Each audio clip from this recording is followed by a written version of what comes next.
I want to take a minute to just recap what I think Julia's top moves are, in my opinion. Top 10 is not enough for a good Tekken character. There's so many more things that just kind of tie the whole room together. So I just want to go over the ones that I chose for various situations that I think are her best moves. In terms of poking and pressure, two of Julia's best moves to start off with are forward 4-1. This is a good keep out poking tool because it has supremely good range and is hit confirmable. You can even see the visible delay in it in most cases. Knocks down wall splat and all that. That's a really good move for keep out. A really good move for drawing opponents in is back 4. If they're coming at you, this is a nice move to kind of just shut all that down. It's relatively fast, it's plus on block, and it's homing, even though it's a high. This is a move that's pretty good that, you know, they're kind of counter poking and spacing you out, and they're ready to come in, catching with that. Doesn't have to be a counter hit, that's natural hit. So I think this is a good keep out. I think this is a good come at me. Forward 4 and back 4. The bulk of Julia's up-close pressure game comes from party crashers and shotguns. Party crasher is super, super good. 11, 12, 13 frame mid. It's only -2 on block, and it's +4 on hit. That's just so good. You could do whatever you want. The fact that the 4 exists, they have to respect that and be ready to duck it. If you're not ready to duck that as a Julia player, she's going to get away with these all day. It's one more mix-up tool in her arsenal. But the fact that she knows you want to duck that makes you hesitate every time a party crasher comes in. So party crasher is super good, lets you just set up whatever else that you want. Not to mention shotgun looks so similar in speed and delivery and everything, and then has the wind roll stuff after it. You can just do so much with just those two moves alone. They really set everything else apart. Shotgun, down, down, forward 1, and party crasher. Forward, forward 1, and its extension is 4. For further away, she has running 1, and then running 2-1 is guaranteed off of that. That gets you a little bit more wall distance. That's a lot of damage for when you kind of poke them out of that range and you end up way back here. A quick surprise, running 1 works wonders. When you're just outside of that range, a party crasher. You know, this move is too far. This move is too far. This move is too far. When you're way back here, running 1 works really well. That's a great move that's plus on block. Running 2-1 is mid for when they decide to start ducking that. You also have a regular running 3, which works for that as well. But running 2-1 is hit confirmable as well. Pretty useful. They're rarely going to punish that 2 because they have to wait for the 1. It's one of those sort of mini mix-up things. And the other good tool that I think in the neutral game, as far as evasion goes, one of her best is Sidestep 2. Didn't really cover this a lot otherwise. Sidestep 2 is really good. On counter hit, you get that little weird knockdown that they just tech roll out of or whatever, but you get a nice advantage. The cool thing about this move is you sidestep and you crush highs and you remain in a crouching position. So you get a full crouch mix-up, bow and arrow kicks, elbows, etc. So that's a really good move when you're trying to evade their counter poke. Sidestep 2. Sidestep 3 plus 4 also works well to launch them. You're just taking a bigger risk in doing so. That move works. It's a perfectly good move. But you really want to kind of style on them when it comes to that sort of thing. You're better off to just sidestep and hit him with that, or sidestep and hop kick. Sidestep and this can work some miracles if, you know, a weird tracking move might catch you. This move is really evasive. That's what it's good for. If you think they're going to continue to mash at you, this has a better chance of evading stuff than just sidestep hop kick. But you're taking a risk in order to gain that flexibility. The honorable mention as far as evading counter poke, I think, is down back 1. This will counter hit launch some, and it's pretty good at crushing those jabs.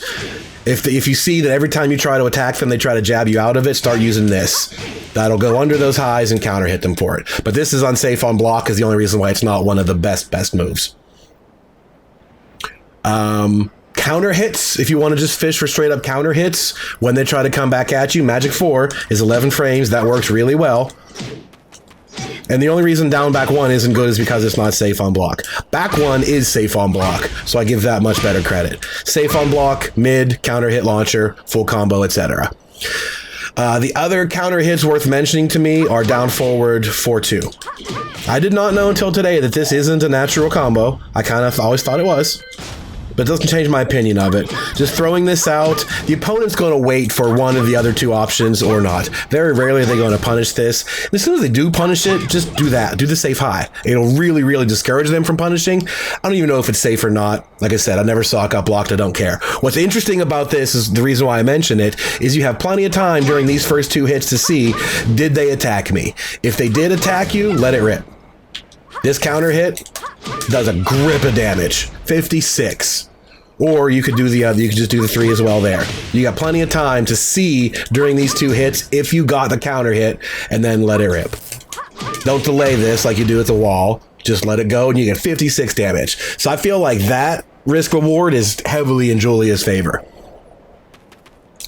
The fact that you get 56 if you're right, and if you're wrong, you get whatever punish that is, if it's even punishable. Doesn't matter. Like I said, I didn't even care. I use that a lot. You know, I'll do this a lot and catch people with that counter hit. It works wonders, especially if you get the wall from it. So those are her best counter hits, the magic 4 and the back 1, combined with this little number that I kind of like. Low pokes. Down 3 is your standing low. Down back 3 for crouching lows. She doesn't have a generic down 4, but this thing is only 13 frames. That works pretty well. That's a solid ass move to have. 13 frames, it's only minus 12 on block itself. That's pretty good.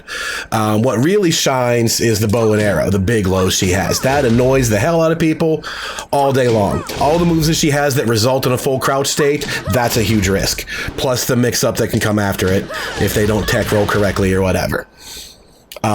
Same with back 3 and down 4. Those aren't as good in my opinion because they're both slow. 20 frames each, I believe, for the back 3, which launches some counter hit, and down 4, which has the mix-ups, the mid launcher, the mid delay, or the low low. Those are good, they're just not great. So that's the only other low option she really has, though, to be honest, is that down 3 and the bow and arrow kick. She doesn't have a lot of good low poke. She goes for it all when she goes low. A couple other things you might want to just fish for are quarter circle forward 2.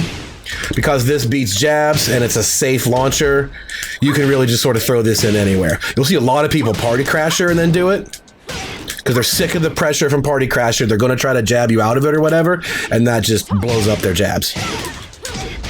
That works really, really well. Just throwing that in, fishing for those random hits, that's a good one.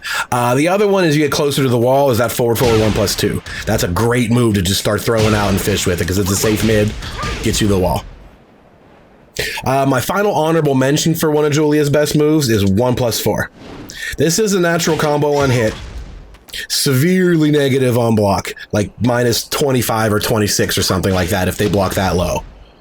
So the problem with that is that if they do make the block and they have plenty of time to make that read, you get destroyed for it.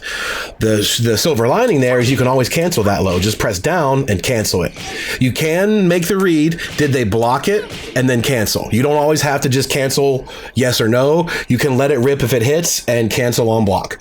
But in my opinion, what really works the best is cancel it no matter what and use that full crouch state.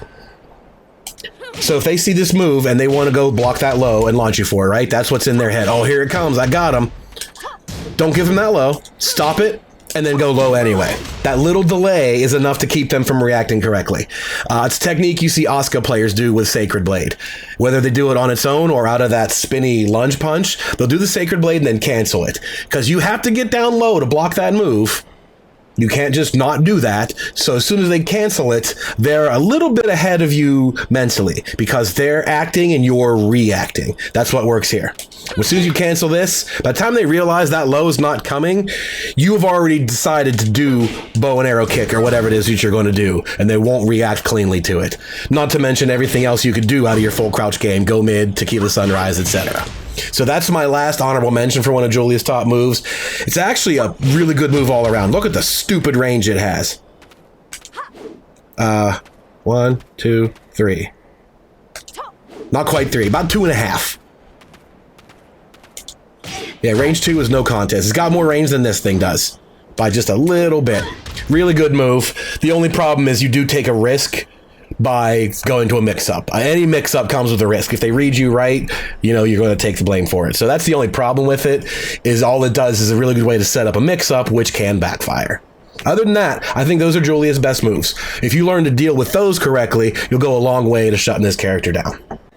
So as far as dealing with Julia, the weaknesses in those things are relying on you to read her game plan, to realize she's going to do one of these and back out, do one of these and back out, or she does this and she always does another one.